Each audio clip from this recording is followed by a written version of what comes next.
تو سب سے پہلے آپ نے ذرائع ابلاغ کے طور پہ جو طریقہ استعمال کیا آپ صلی اللہ علیہ وسلم نے، وہ طریقہ آپ کی زبان مبارک کے ذریعے دعوت کو پھیلایا گیا۔ معلوم ہوا کہ پہلا طریقہ اپنے معافی ضمیر کو ظاہر کرنے کا، وہ اللہ تعالیٰ نے انسان کو زبان عطا کی ہے۔ اس کے ذریعے انسان اپنے پیغام، اپنی دعوت کو دوسروں تک پہنچاتا ہے۔ اس کے بعد ہجرت کے بعد تقریباً 6 سال آپ صلی اللہ علیہ وسلم نے اپنے اس دعوت کو دوسرے ملکوں تک، دوسرے بادشاہوں تک، دور دراز تک پھیلانے کا جب عزم کیا تو اس کے لیے آپ صلی اللہ علیہ وسلم نے تحریر کا آغاز فرمایا۔ مختلف بادشاہوں کے نام آپ نے خطوط لکھے، خطوط لکھ کر انہیں اسلام کی دعوت دی، انہیں اسلام کا پیغام دیا، اور صحابہ اکرام کو وہ خطوط دے کر ان کی طرف روانہ کیا کہ جاؤ فلاں کو یہ خط دے کے آؤ، فلاں کو خط دے کے آؤ۔ اس میں پوری دعوت ہوتی تھی۔ تو اس زمانے میں جو ابلاغ کے ذرائع تھے وہ 2 تھے، یا تو زبان کے ذریعے بات پہنچائی جاتی تھی یا قلم کے ذریعے پہنچائی جاتی تھی۔ اور جنہوں نے آپ علیہ السلام کی دعوت کو قبول کر لیا، بادشاہ تھے، کامیاب ہو گئے، حق کو پہچان لیا،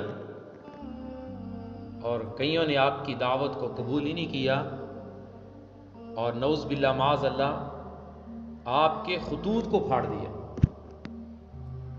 اور پھر اس خط کی بے ادبی کرنے کا انجام دنیا نے دیکھا کہ اللہ نے ان کے ساتھ کیا کیا۔ جنہوں نے آپ صلی اللہ علیہ وسلم کے لکھے ہوئے خطوط کے ساتھ یہ سلوک کیا، اللہ نے انہیں پھاڑ دیا، دنیا کے اندر ذلیل و رسوا ہوئے۔ تو انسان اپنی دعوت کو، اپنے پیغام کو دوسروں تک پہنچانے کے لیے یا تو زبان کا استعمال کرتا ہے یا پہلے دور میں قلم کا استعمال ہوتا تھا۔ اس ترقی یافتہ دور میں جس طریقے سے دنیا بڑی تیزی سے آگے بڑھ رہی ہے، رسول اللہ صلی اللہ علیہ وسلم نے فرمایا تھا کہ قرب قیامت سال مہینوں کے برابر ہو جائیں گے، مہینے ہفتوں کے برابر ہو جائیں گے، اور ہفتے گھنٹوں کے برابر ہو جائیں گے، اور گھنٹے گھڑیوں کے برابر ہو جائیں گے۔ جس تیزی سے یہ وقت گزر رہا ہے، اور آئے دن دنیا کے اندر ایسے ایسے آلات وجود میں آ رہے ہیں کہ جو انسانی عقل کو بھی حیران کیے ہوئے۔ اس ترقی یافتہ دور میں انسان اپنی بات یا اپنا پیغام پہنچانے کے لیے مختلف ذرائع کا استعمال کرتا ہے۔ ایک پرنٹ میڈیا ہے، جیسے اخبارات ہیں، رسائل ہیں، ان کے ذریعے لوگ اپنی باتیں دوسروں تک پہنچا رہے ہیں، اپنا پیغام پہنچا رہے ہیں۔ جو کوئی اپنی بات عوام تک پہنچانا چاہتا ہے وہ کوئی نہ کوئی چیز لکھ دیتا ہے، اخبارات کے ذریعے پھیل جاتی ہے، رسائل کے ذریعے پھیل جاتی ہے۔ اور ایک الیکٹرانک میڈیا ہے جس میں ہر انسان تو شامل نہیں ہو سکتا، مخصوص قسم کے لوگ اس کو استعمال کر کے خبر چلاتے ہیں، پیغام پہنچاتے ہیں۔ اس الیکٹرانک میڈیا کے اوپر چونکہ عالمی استعمار کا قبضہ ہے، اس لیے وہ لوگوں کے ذہن کو جس طرح بدلنا چاہیں اس میڈیا کو استعمال کر کے لوگوں کو ذہن کو بدل دیتے ہیں۔ جس خبر کو مشہور کرنا ہے بس پورے میڈیا کے اوپر پیسہ لگایا اور اپنے قبضے میں کیا ہوا ہے، عوام کا ذہن بدل دیا، کیونکہ انہیں اس سے کوئی سروکار نہیں ہے کہ جو بات پھیلائی جا رہی ہے اس میں سچ کتنا ہے اور جھوٹ کتنا ہے۔ وہ الیکٹرانک میڈیا کے اوپر عالمی استعمار لوگوں کا قبضہ ہے، اور ملکوں کا جو میڈیا ہوتا ہے اس میں حکومت کا قبضہ ہوتا ہے۔ حکومت کی اجازت کے بغیر میڈیا کچھ کر ہی نہیں سکتا، جو حکومت کی طرف سے انہیں حکم ملتا ہے وہ اس کے پابند ہوتے ہیں۔ اور تیسری قسم سوشل میڈیا ہے. اس میں ہر انسان کے یہ بس میں آ گیا، اختیار میں آ گیا ہے، ہر انسان اپنی ما فی الضمیر کو لوگوں کے سامنے بیان کر سکتا ہے. واٹس اپ ہے، فیس بک ہے، یوٹیوب ہے، گوگل ہے. اس ترقی یافتہ دور میں ان چیزوں کو لوگوں نے ذریعہ ابلاغ بنایا. اس کے ذریعے لوگ اپنے پیغام اور اپنے ما فی الضمیر کو لوگوں تک پہنچا رہے ہیں. اس پر کسی کا قبضہ نہیں ہے. اس میں ہر انسان جو بھی اس کو استعمال کو تھوڑا سا طریقہ جانتا ہو وہ اپنی بات لوگوں کے سامنے رکھ سکتا ہے. لیکن جب یہ میڈیا، سوشل میڈیا وجود میں آیا اور ہر بندے کے چھوٹے سے لے کر بڑے تک کے ہاتھ میں وہ میڈیا موجود ہے، جہاں اس کے فوائد حاصل ہوئے وہاں اس کے نقصانات بھی بڑے سامنے آئے. اگر یوں کہا جائے تو غلط نہیں ہوگا کہ فوائد کی بجائے نقصان زیادہ ہوا ہے اور ہو رہا ہے. وجہ اس کی یہ ہے، جب انسان کسی کام کو کرنے کے لیے حدود کا خیال نہیں رکھتا، حدود کا خیال نہیں رکھتا تو پھر اس کا نقصان ہوتا ہے. اللہ تعالیٰ نے شریعت کا جو قانون بنایا ہے، اس پورے قانون کو اگر آپ پڑھیں تو آپ کو ہر عمل میں کچھ حدیں نظر آئیں گی. اس کام کو کرنے کے لیے اللہ نے حدود مقرر کی ہیں، اس حدود سے تم تجاوز نہیں کر سکتے. اور اللہ نے واضح اعلان فرمایا احکامات بیان کرنے کے بعد کہ تلک حدود اللہ، اللہ نے حدیں بنائی ہیں، یہ اللہ کی حدیں ہیں. وَمَن يَتَعَدَّ حُدُودَ اللَّهِ فَقَدْ ظَلَمَ نَفْسَهُ، تم اللہ کی حدود کو کراس کرنے کی کوشش کرو گے تو تم ظالم بن جاؤ گے. تو جتنے بھی شریعت کے قوانین ہیں، کامیاب وہی انسان ہے جو ان قوانین کو اس انداز میں پورا کرتا ہے کہ اس کی حد سے خراس نہیں ہوتا.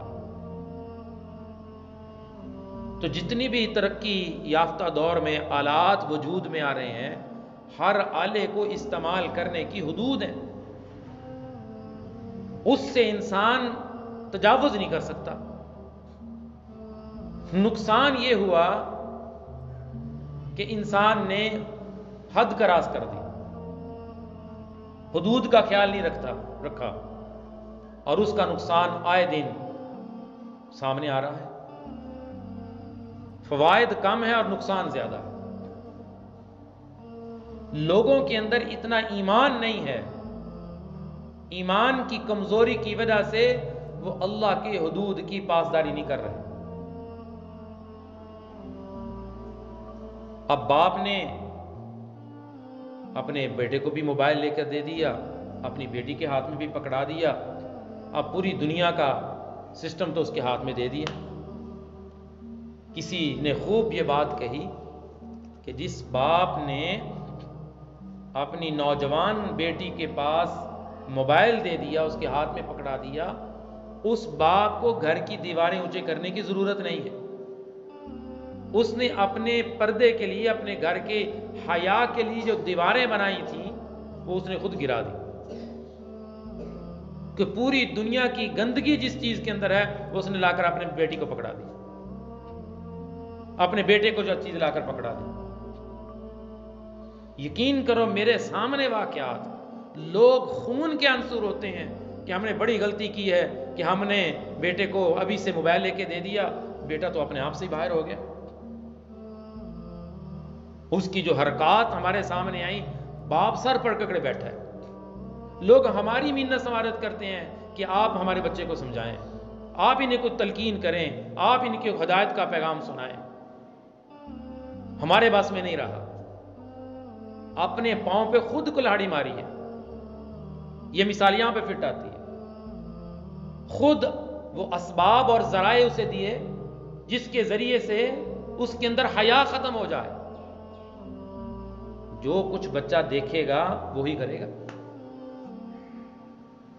تو میں نے عرض کیا کہ جہاں اس سوشل میڈیا کے فوائد سامنے آئے، نقصانات بھی بہت زیادہ اور ہو رہے ہیں. فوائد تو ہر بندے کو پتہ ہی ہوتے ہیں، میں تو صرف ان چیزوں کی نشاندہی کرنا چاہتا ہوں کہ اس میڈیا کے ذریعے کتنا گناہ پھیل رہا ہے، کتنی بے حیائی پھیل رہی ہے، کتنے لوگوں کی عزتیں اچھالی جا رہی ہیں، کتنے لوگوں کے عیوب لوگوں کے سامنے ظاہر کیے جا رہے ہیں۔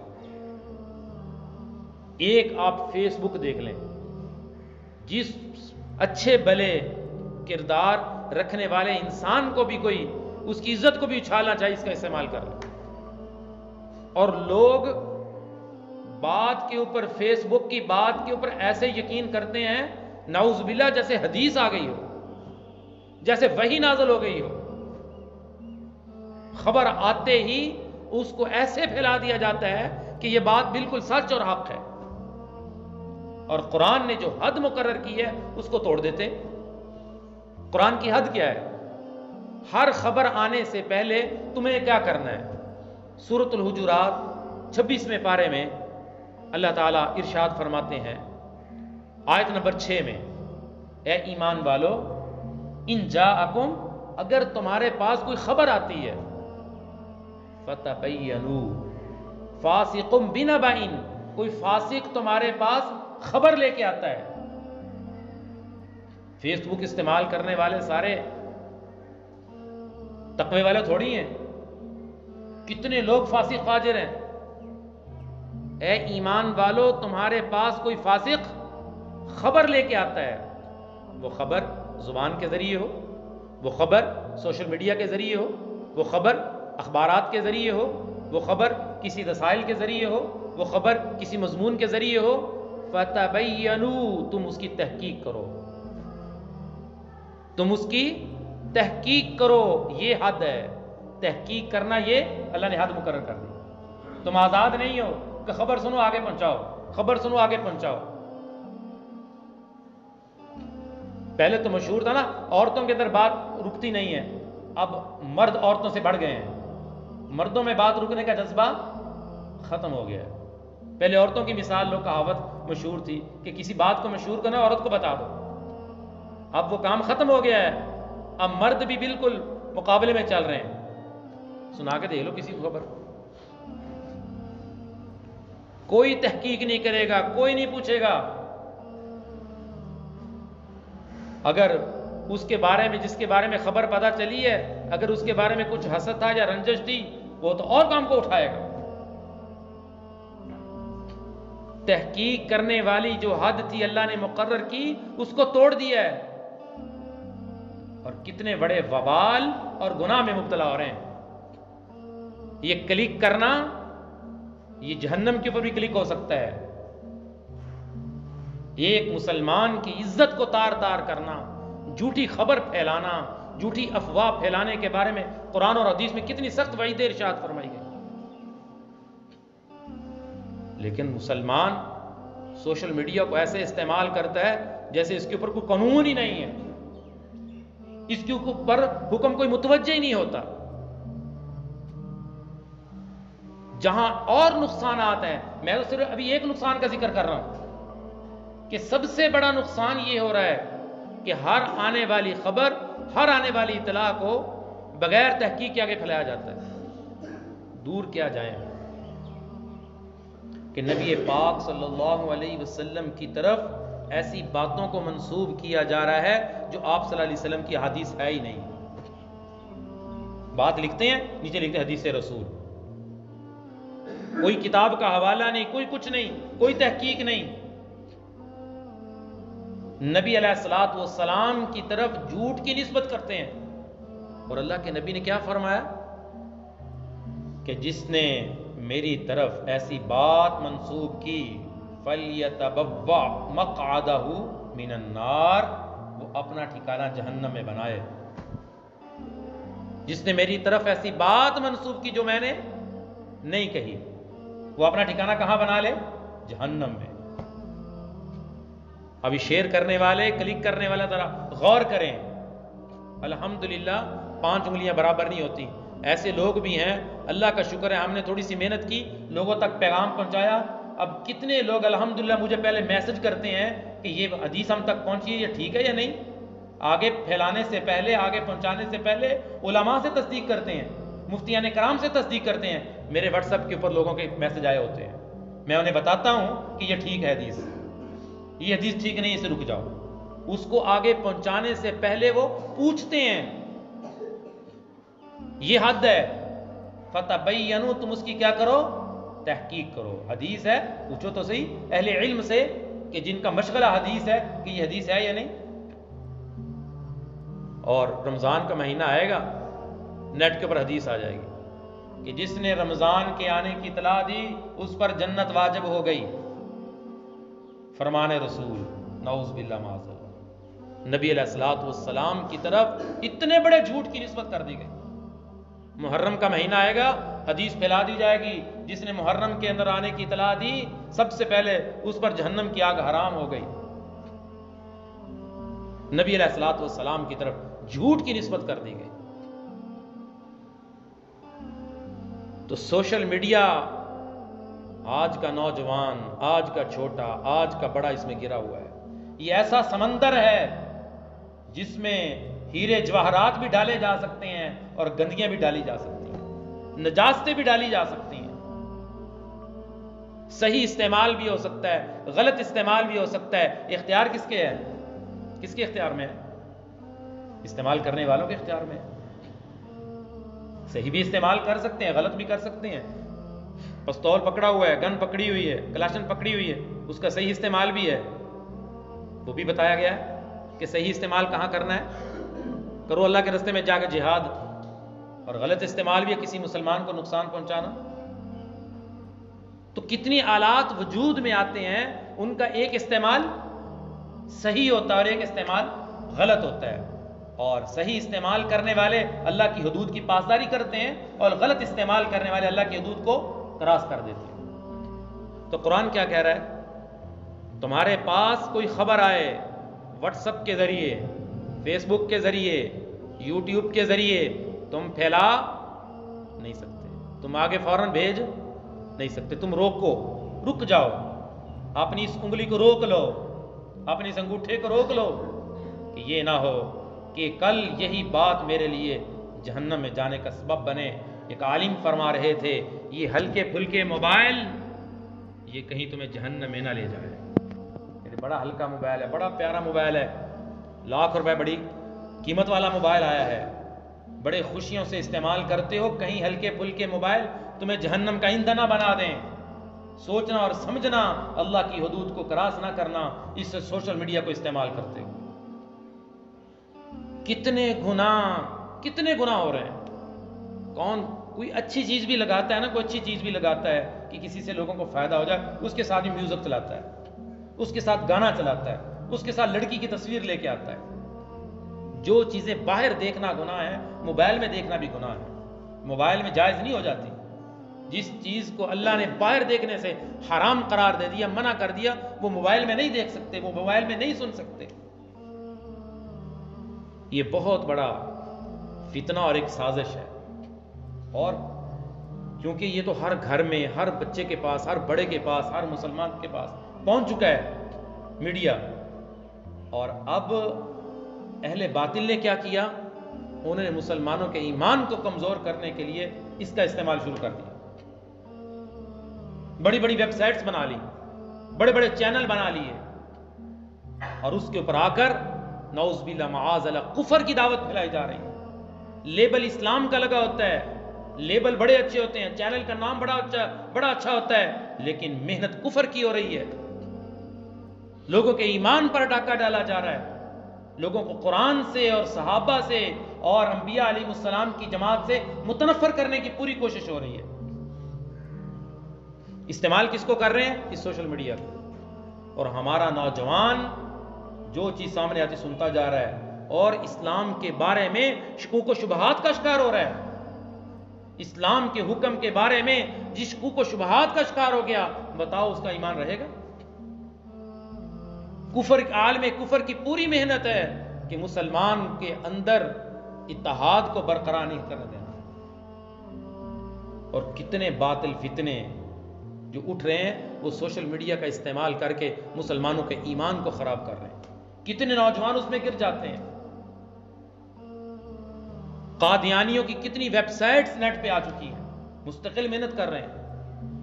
جو اللہ کے نبی صلی اللہ علیہ وسلم کی ختم نبوت کے بارے میں شکوک میں یہ شبہات میں پڑ گیا اس کا ایمان ختم ہو گیا. تو جو صحیح استعمال کرنا چاہتا ہے اور کرنا چاہیے، اور قرآن کا حکم ہے.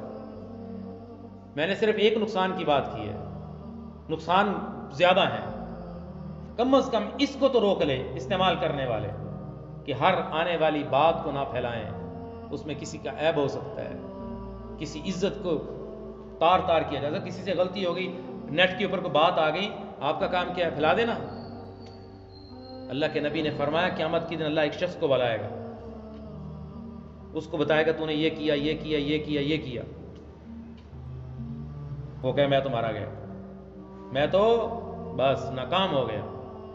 اللہ تعالیٰ فرمائے گا اے میرے بندے تو نے یہ گناہ کیے؟ وہ کہے گا کیے، لیکن میں تیری بخشش کر رہا ہوں. اچھا کس وجہ سے؟ باری تعالیٰ فرمائیں گے اس وجہ سے کہ میرے بندے کا عیب تیرے سامنے آیا تھا، تو نے پردہ ڈالا تھا. میرے بندے کا عیب تیرے سامنے آیا تھا، تو نے چھپا لیا تھا. تیرے ہزاروں عیب میرے سامنے تھے، میں نے پھیلائے تھے. کون کہتا میں صاف ہوں؟ کون کہتا میں بڑا پاک دامن ہوں؟ اگر پردہ اللہ آنکھوں کا ذرا اٹھا دے مخلوق کا، یہ دیکھو یہ کیا کر رہا ہے. لوگوں کے اوپر کیچڑ اچھالنا ہے، لوگوں کے اوپر انگلی اٹھانی ہے. اس نے یہ کیوں کیا؟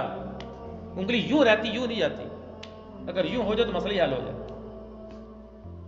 انگلی یوں اٹھتی ہے، اس نے یہ کیا، اس نے وہ کیا. اپنے اندر ہزاروں آیا. لوگوں کے اندر یہ اچھائی دیکھنا چاہتا ہے، اپنے اندر اپنے عیب کے اوپر نظر نہیں ہے. لوگ سارے اچھے ہو جائیں، میں اچھا نہ ہوں، لوگ سارے اچھے ہونے چاہیے. تو بات یہ ہے کہ انسان جب اپنے عیب کے اوپر نظر کرتا ہے، اپنی عیوب تلاش کرتا ہے، اسے پھر اصلاح کی بھی فکر پڑ جاتی ہے کہ میری اصلاح ہونی چاہیے. پھر وہ ڈر کی بات پہنچاتا ہے آگے کہ یار یہ کسی سے غلطی ہو گئی ہے، یہ کسی کا عیب ہے، چلو چھپانا چاہیے، میرے اندر تو بھی عیب ہے. اگر اور یہ بات بھی سنیں، کہتے عدلے کا بدلہ ہوتا ہے. اگر تم لوگوں کے عیبوں پہ پردہ ڈالو گے، تم سوشل میڈیا کا استعمال صحیح کرو گے، اللہ کی مدد بھی تمہارے ساتھ ہوگی. کل کو تمہارا کوئی عیب ظاہر ہوگا، اللہ تمہارا تعاون کریں گے، اللہ تمہاری مدد کریں گے. کیوں؟ اللہ کے نبی نے فرمایا تم زمین والوں پر رحم کرو، آسمان والا تم پر رحم کرے گا. مجھے بتاؤ اس سے بڑا رحم کیا ہو سکتا ہے؟ کسی کی عزت کو بچا لینا، کسی کے عیب کو چھپا لینا، اس سے بڑا کیا رحم ہے؟ لوگ غریب کے گھر پیسے دیتے ہیں، کسی کے ہمدردی کے ساتھ پیش آتے ہیں، کسی کے ساتھ تعاون کرتے ہیں کہ مخلوق کی خدمت کرنی چاہیے اور مخلوق کی خدمت سے خدا ملتا ہے. کہتے کہ نہیں کہتے؟ تو یہ سب سے بڑی مخلوق کی خدمت ہے کہ سوشل میڈیا کا استعمال صحیح کرو، کسی کی عزت نہ اچھالو، کسی کے عیوب کو نہ پھیلاؤ، اپنے ہاتھ کو روک لو، ہر آنے والی خبر کی تصدیق کر لو، ہر آنے والی بات کو نہ پھیلاؤ جس کے اوپر فرمان رسول لکھا ہوتا ہے، کہیں جہنم کا مستحق نہ ہو جاؤ. کہ اللہ کے نبی نے فرمایا جس نے میری طرف ایسی بات کی نسبت کی جو میں نے نہیں کہی، اس نے اپنا ٹھکانہ جہنم میں بنا لیا. اور تم اس میں معاون بن گئے، تم اس میں معاون بن گئے. تو اللہ کا قرآن کہتا ہے وَلَا تَعَاوَنُوا عَلَى الْإِثْمِ وَالْعُدْوَانِ، گناہ میں کسی کا تعاون نہ کرو، گناہ میں کسی کا تعاون نہ کرو. تعاون کرنے سے پہلے سوچ لو یہ گناہ تو نہیں جو میں کرنے لگا ہوں، یا گناہ میں تعاون تو نہیں کرنے لگا. اگر یہ گناہ ہے یا گناہ کے تعاون ہے تم رک جاؤ.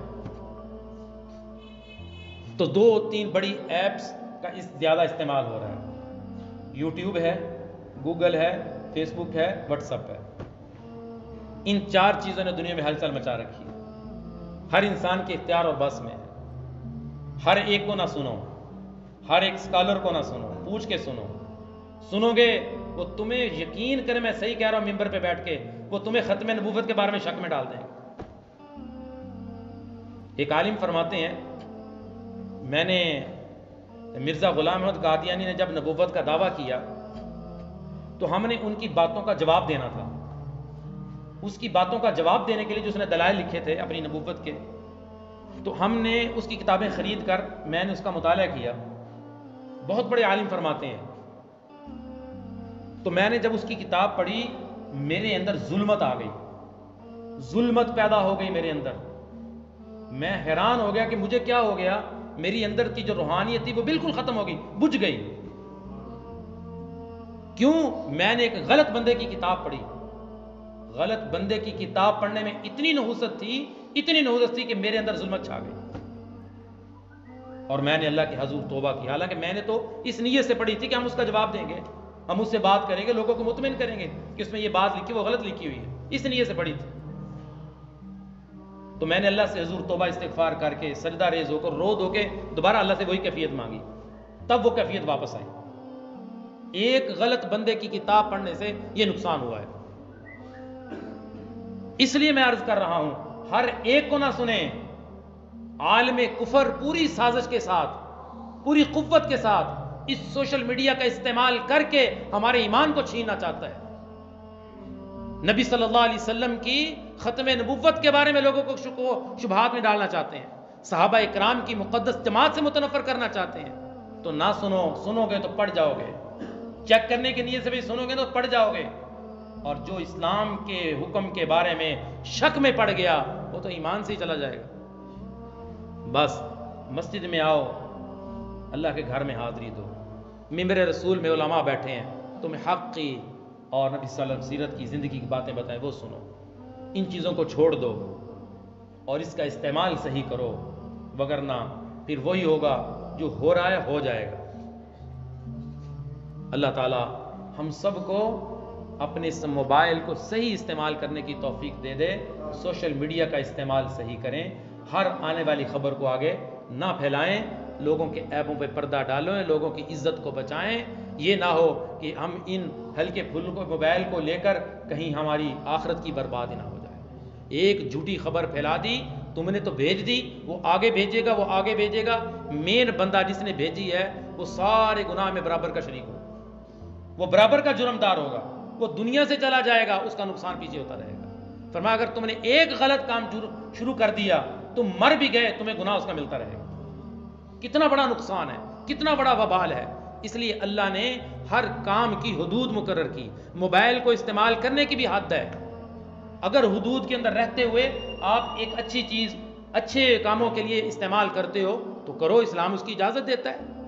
ہر آنے والا آلہ اس کا یہی حکم ہے، اس کی حد ہوتی ہے. اس حدود میں تم رہتے استعمال کرتے ہو ٹھیک، اگر تم اس سے حد سے تجاوز کرتے ہو تو پھر قرآن کا اعلان ہے وَمَن يَتَعَدَّ حُدُودَ اللَّهِ فَقَدْ ظَلَمَ نَفْسَهُ، جس نے اللہ کی حد کو کراس کیا وہ ظالم بن گیا. تو حد کو کراس کر کے ظالم نہ بنے بلکہ انصاف والے بنے، اللہ کی حدود میں رہیں. اللہ ہم سب کو سمجھ نصیب فرمائے. وآخر دعوانا الحمدللہ. Thanks for watching. Don't forget to like, comment, share.